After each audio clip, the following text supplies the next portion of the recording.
Assalamualaikum warahmatullahi wabarakatuh. Perkenalkan, nama saya Rio Agung Gumelar dengan nomor induk mahasiswa 2019020810. Di sini saya akan mempresentasikan hasil kerja saya guna memenuhi ujian tengah semester genap pada mata kuliah teknik peramalan dengan dosen pengampu Ibu Titi Haryati SE MSI, Fakultas Sosial Ekonomi dan Humaniora, Universitas Nahdlatul Ulama Purwokerto. Langsung saja dengan pokok bahasan teknik regresi, kesalahan baku estimasi, koefisien determinasi, serta kolerasi, dan dengan sub pokok bahasan regresi linear sederhana, kesalahan baku estimasi, koefisien determinasi, dan koefisien korelasi. Regresi linear sederhana adalah metode statistik yang berfungsi untuk menguji sejauh mana hubungan sebab akibat antara variabel faktor penyebab X terhadap variabel akibatnya. Faktor penyebab pada umumnya dilambangkan dengan X atau disebut juga dengan prediktor, sedangkan variabel akibat dilambangkan dengan Y atau disebut dengan respons. Regresi linear sederhana atau sering disingkat dengan SLR atau Simple Linear Regression juga merupakan salah satu statistik yang dipergunakan dalam memproduksi untuk melakukan peramalan ataupun prediksi tentang karakteristik kualitas maupun kuantitas. Contoh penggunaan analisis regresi linear sederhana dalam produk antara lain: 1.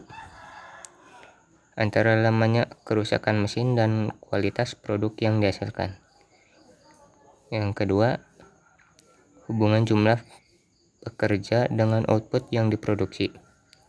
Dan yang ketiga, hubungan antara suhu ruangan dengan cacat produksi yang dihasilkan. Model persamaan regresi linear sederhana adalah seperti berikutnya. Y sama dengan A tambah BX, di mana Y itu variabel respons atau variabel akibat, X variabel prediktor atau variabel faktor, A adalah konstanta, dan B koefisien regresi, itu kemiringan besaran respons yang ditimbulkan oleh prediktor. Selanjutnya adalah kesalahan baku estimasi. Kesalahan baku estimasi merupakan satuan yang digunakan untuk menentukan besarnya tingkat penyimpangan dari persamaan yang terbentuk dengan nilai senyatanya.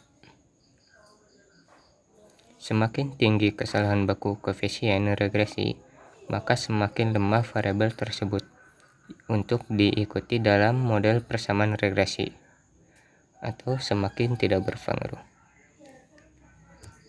Selanjutnya adalah koefisien determinasi. Koefisien determinasi pada regresi linear sering diartikan sebagai seberapa besar kemampuan semua variabel bebas dalam menjalankan varians dalam variabel terikatnya. Secara sederhana, koefisien determinasi dihitung dengan mengkuadratkan koefisien kolerasi atau R. Sebagai contoh, jika nilai R adalah sebesar 0,80, maka koefisien determinasi R square adalah sebesar 0,80 dikalikan 0,80 yang sama dengan 0,64. Berarti kemampuan variabel bebas dalam menjelaskan varians dari variabel terikatnya adalah sebesar 64,0%. Berarti terdapat 36%.